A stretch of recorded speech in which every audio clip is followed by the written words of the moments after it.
Firstly, I'm going to open up Excel on my mobile and choose blank workbook.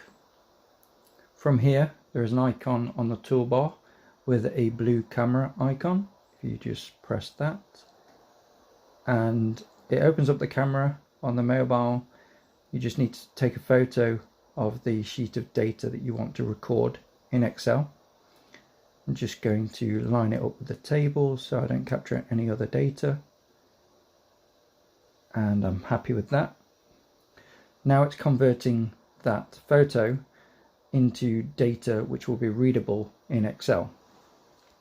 If we just take a look down, you can see that there's one error there, and we could go and fix these by reviewing each entry, but I'm just going to insert it to show you.